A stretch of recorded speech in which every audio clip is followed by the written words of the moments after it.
PTI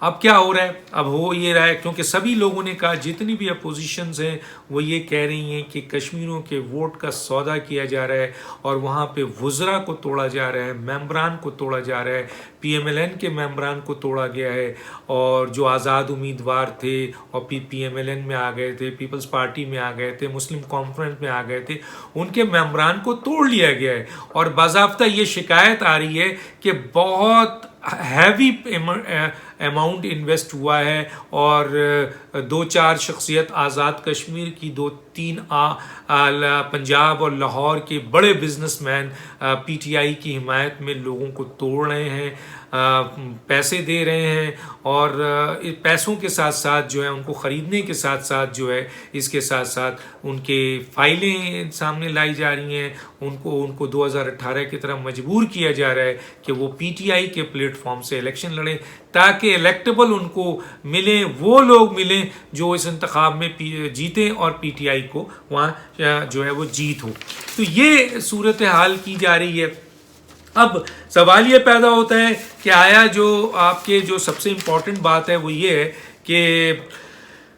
اب نون league جو یہاں پر ہے اس کے تقریباً 2 ممبران کو اب تک جو ہماری اطلاعات ہے وہ بھی توڑ لیا گیا ہے، منسٹرز کو توڑا جا رہا ہے، اسی طرح پی پی پی کے ایک ممبر کو بھی توڑا گیا ہے، مسلم کانفرنس سے کے ایک ممبر کو بھی توڑا گیا ہے،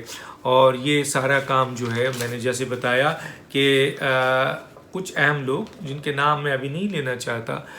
آزاد کشمیر کے جو بے دریغ پیسوں کا استعمال کر رہے ہیں، اور لاہور کے بہت بڑا business man, 2-3 business man, Pakistan کے business man P T I کی حمایت میں یہ کر رہے ہیں، اور پھر حکومتی ایجنسیز جو ہے بھرپور اس طرح ساتھ دے رہی ہے جیسے 2018 کا۔ یہ شکایتیں آپ کو نہ صرف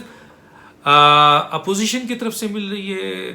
وہاں حکومتی لوگوں کی طرف سے مل رہی ہے، ممبران کی طرف سے مل رہی ہے، بلکہ پی ٹی آئی کے تنظیم وہاں پہ ناراض ہے۔ پی ٹی آئی کی تنظیم عمران خان سے ناراض ہے، اور انہوں نے پی ٹی آئی چھوڑنا شروع کر دیا ہے، جس پارٹی سے آئے تھے اس پارٹی میں جانا شروع کر دیا۔ یہ میں نہیں کہہ رہا، آپ معلومات کر لیجئے۔ تو اس وقت جو صورتحال ہے وہ یہ ہے کہ جناب علی ٹوٹل آپ کے وہاں پر پی ٹی آئی کے لوگ جو ہیں وہ اس بات پر احتجاج کر رہے ہیں کہ پیراشوٹر کو لایا جا رہا ہے، لوٹو کو لایا جا رہا ہے، اور ان لوگوں کو جمع کیا جا رہا ہے جو لوگ پی ٹی آئی سے نہیں ہیں لیکن وہاں وہ سیٹ جیت سکتے ہیں، تو ان سیٹوں ان کی بنیاد پر ان کو جو ہے وہ آپ کے ٹکٹ دیا جا رہا ہے۔ اس وقت جو صورتحال ہے وہ یہ ہے کہ آپ کے تقریباً پی ایم ایل این نے جو ٹکٹ دیا ہے وہاں پہ لوگوں کو، وہ 92-93% ایسے لوگ ہیں جو ان کے اپنے ممبران ہیں، انہوں نے ووٹ دیا ہے۔ اچھا 70% سے زیادہ جو ہے وہ 75% سے زیادہ پیپلز پارٹی نے اپنے انہی ممبران کو ووٹ دیا ہے، لیکن پی ٹی آئی نے اپنے جو لوگ ہیں 80% نئے لوگوں کو ووٹ دیا ہے، یعنی اپنے کارکنوں کو، اپنے ووٹر کو، اپنے سپورٹر کو نہیں دیا ہے، بلکہ 80% ان کو دیا جا رہا ہے جن کو پیسے کھلائے جا رہے ہیں، جن کے منہ میں رقم ڈالی جا رہی ہے اور یہ لوگ ڈال رہے ہیں، اور دباؤ ڈال کے دیا جا رہا ہے، اور فائلیں کھول کے دی جا رہی ہے۔ یہ سارا کاروبار ہو رہا ہے، اور جو بیچارے آزاد کشمیر میں پی ٹی آئی کی تنظیم ہیں، ورکر ہیں، عہدیدار ہیں، وہ رول رہے ہیں۔ تو یہ اس وقت سچویشن ہے، اور اس سچویشن کے تحت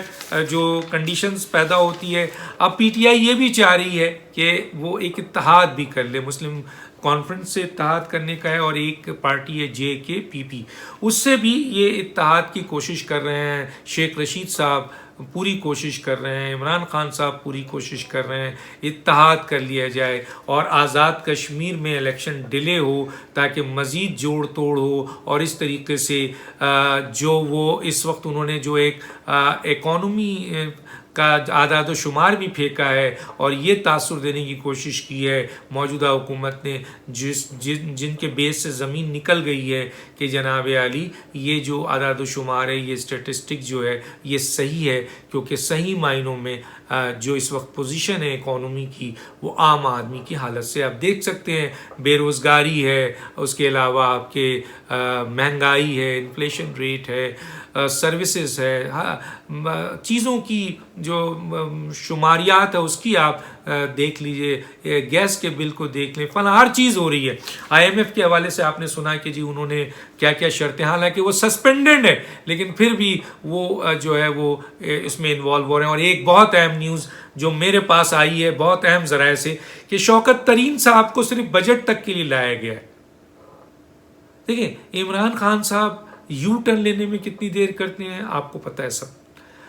بڑے بڑے چیزوں میں یو ٹرن لیتے ہیں. میں صرف ایک کوٹ کر دیتا ہوں, جناب کیبنٹ نے پاس کیا, خود بھی پاس کیا, اور